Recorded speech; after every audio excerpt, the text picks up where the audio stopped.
बिहार की राजनीति में फिलहाल सबसे ज्यादा चर्चा इस बात की हो रही है कि उपेंद्र कुशवाहा को क्यों ड्रॉप करना चाहती है एनडीए, क्यों उन्हें राज्यसभा भेजना नहीं चाहती इस बार, क्यों चर्चा नहीं हो रही कि उपेंद्र कुशवाहा का भी राज्यसभा जाना जरूरी है। लेकिन अब आप इसे दूसरे तरीके से देखिए, अगर उपेंद्र कुशवाहा नहीं जाते तो और कौन ड्रॉप होगा।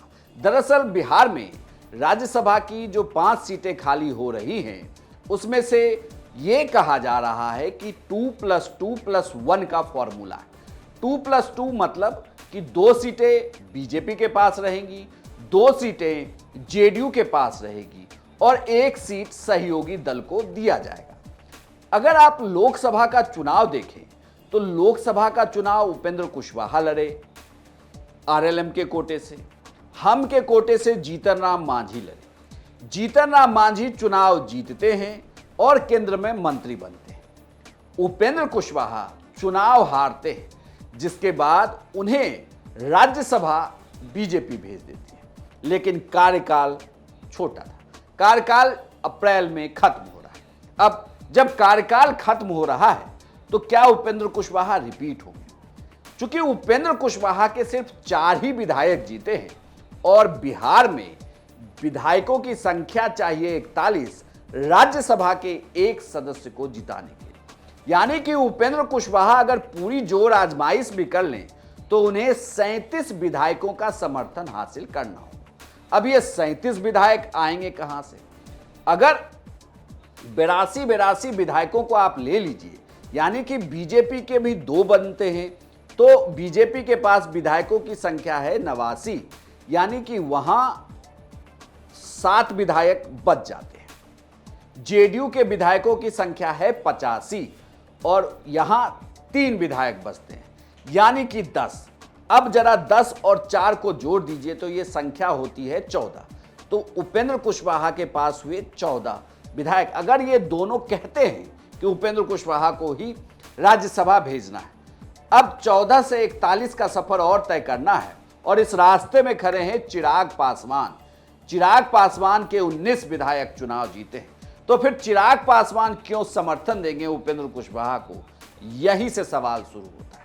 इसीलिए कहा जा रहा है कि उपेंद्र कुशवाहा को ड्रॉप किया जाएगा, क्योंकि उनके लिए संख्या बल को जुटाना बहुत मुश्किल है। दूसरी ये भी बड़ी बात कही जा रही है कि उपेंद्र कुशवाहा ने जिस तरीके से अपने बेटे दीपक प्रकाश को मंत्री बनाया और उन्हें एमएलसी बनाएंगे, तो उसके बाद परिवारवाद का लगातार एनडीए के ऊपर आरोप लगा और इस आरोप से पीछा छुड़ाने के लिए उन्हें उपेंद्र कुशवाहा को इस बार ड्रॉप करना पड़ेगा। तीसरी बड़ी बात यह कही जा रही है, अगर उपेंद्र कुशवाहा को यहां से आगे बढ़ा दिया जाता है, यानी कि राज्यसभा में फिर से रिपीट किया जाता है, तो तय मानिए कि जीतन राम मांझी इस बार चुप नहीं बैठेंगे। जीतन राम मांझी को लोकसभा चुनाव में भी कहा गया था, उसके बाद विधानसभा चुनाव में भी बड़ी मान मनोबल के बाद जीतन राम मांझी माने थे।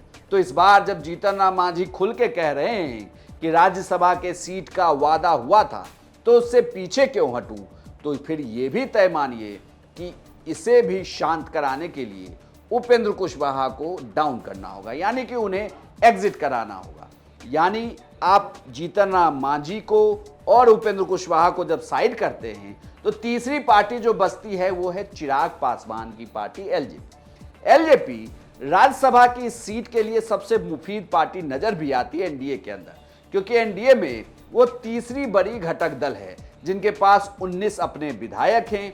10 विधायक उधर से जुट जाते हैं तो इनके विधायकों की संख्या हो जाती है 29 और इन्हें महज 12 विधायकों को और जोड़ना है, जिसे लेकर कहा जा रहा है कि क्रॉस वोटिंग हो सकती है इस राज्यसभा चुनाव में। इन्हें मनाना होगा एआईएमआईएम के विधायकों को, इन्हें मनाना होगा आईपी गुप्ता को, इन्हें मनाना होगा बीएसपी के भी 1 विधायक को, यानी 7 विधायक इनके पक्ष में आए तो यहीं पर 36 तो हो जाते हैं। 5 और विधायकों को इन्हें तोड़ना होगा और क्रॉस वोटिंग अगर इनके पक्ष में हो गई तो चिराग पासवान के लिए रास्ता थोड़ा आसान होगा। चर्चा इस बात की है कि चिराग पासवान अपनी मां रीना पासवान को राज्यसभा भेजना चाहते। हालांकि पिछले लोकसभा चुनाव के वक्त भी जब सीट शेयरिंग को लेकर चर्चा हो रही थी तो उस वक्त भी इस बात की चर्चा जोरों पर थी।